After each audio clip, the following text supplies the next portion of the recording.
This is fantastic, and I got to find out more about you and represent AARA. Yep. Yeah.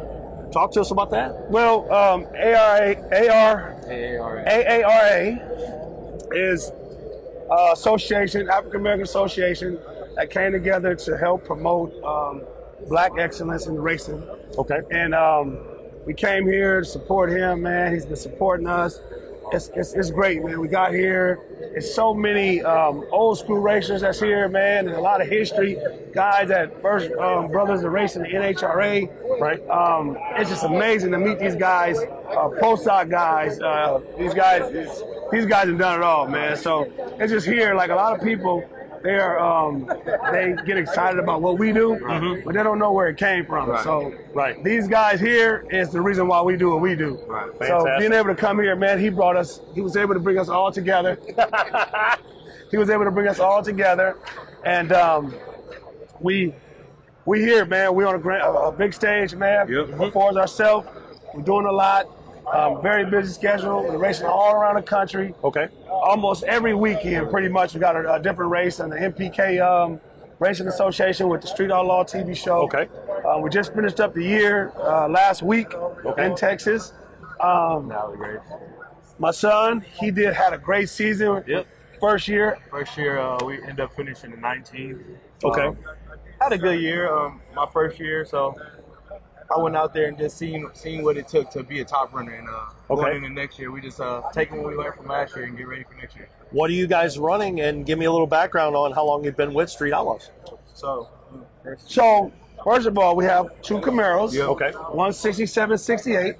I started off with a Box Nova, 62 Nova that I ran when I first started on the TV show. Okay. I'm in my 11th season now on the show. Wow, okay. 11th year on the show. One of the longest lasting members, active outlaw members on the TV show. I ran for a long time, man. I race on the street, we race on the track, just wherever there's racing at, I'm there, man. I put a lot of work in, and my kid was coming up. He'd been racing, he'd been driving, and I say, there's no better place to introduce him to the world out here on the Street Outlaw world, and brought him in.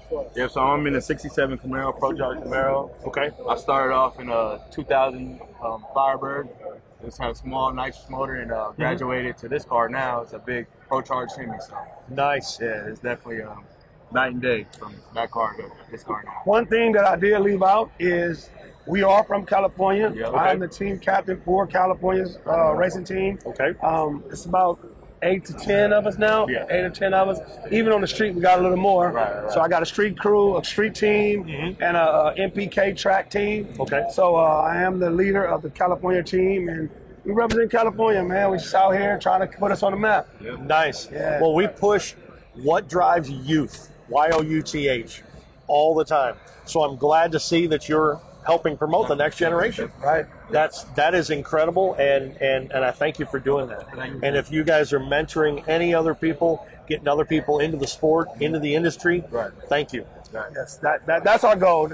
So that's one thing about it. I feel like a lot of the drag racing is dying off, and I feel like Street Outlaw helped revive racing. Right. I really do. It gets it into people's It gets living it- room, right. and it gets it into general social circles. And it goes generation to the young.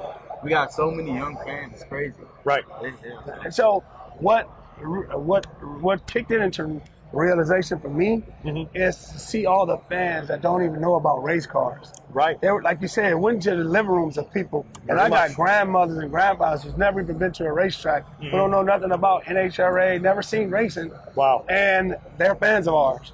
So I just know that it has a lot of reach, and it's reached a wide variety of people, and it allowed us to continue the sport. Now with the youth, like you say, all the new fans, the young kids, knowing that they can relate to cars that they went to school with, the scrap car that their mom and dad had, pictures they used to see. Right. So yeah, And the different types of vehicles that the next generation is being interested in is sparking interest in the older generation as well. Because I see everybody that says, I don't want to work on that because that's quote unquote a new car. Right. Or it's a late model car to somebody that is current day, it's 30-year-old car. Right. And having you introduced or interested in a G-body Right. or a third-gen Camaro Right. or Mustang or anything like that, Right. that's great. Right. And people that are over 50, they see that as a used car. That's right. And you have to take that mentality and push it to the old guys, right. and everybody starts changing their mind. That's right. So what drives you? How did you get here? What's your background on racing and things? Even before Street Outlaws. Well, I've been in racing my whole life. Okay. Generational racing. We are the third generation of racing. Okay. My dad and my uncle raced. That's all I knew. They street raced. That's all they did was street race.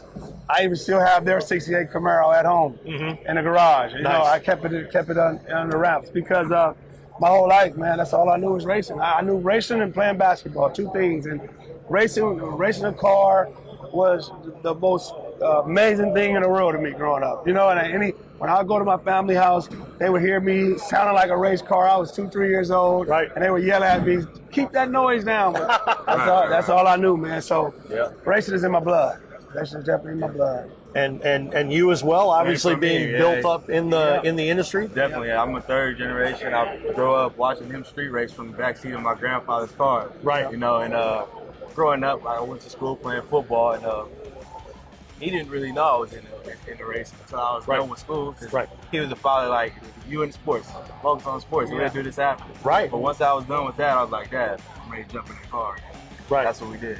And you just said, hey, I grew up with it. I'm interested in it. Yes. Right, exactly. Yes. Yep. Man, that's fantastic. And it's great to hear about the youth being interested in the sport. Right. That is the biggest thing that we push. Yes. 100%. Yes. So it's been great talking with you today. Thank you, buddy. I hope you enjoy SEMA 2022. My Thank you very much. Yep. Thank All right. you. All right. Yep. Speed over to our friends at racingjunk.com and sign up for a Pro Club membership. Use the code GETOUT to receive a discount when you sign up for a Pro Club membership. You know, Jason, we sure get to talk a lot. Yes, and some of us more than others. Who, me? I'm not pointing any fingers. Yes, you are. But we want to hear from our listeners. Just go to our website, getoutanddrive.com, scroll to the bottom of the page, and click the listener hotline button. We want to hear from you. Cool stories, breakdown stories, Questions, comments, hate mail, even hate mail? even hate mail. You got a car show in your area? Let us know. Tell us an interesting story. Let us know what you like to get out and drive. Cruise on over to our website, getoutanddrive.com, for all the info you never wanted to know about our podcast. Hit us up on our listener hotline, be the first to know what's happening, get industry news, and grab your Get Out and Drive merch. Connect with us on social media. Find us on Facebook, Instagram, and TikTok. Follow us on Twitter at Get Out and Drive Pod. What drives you?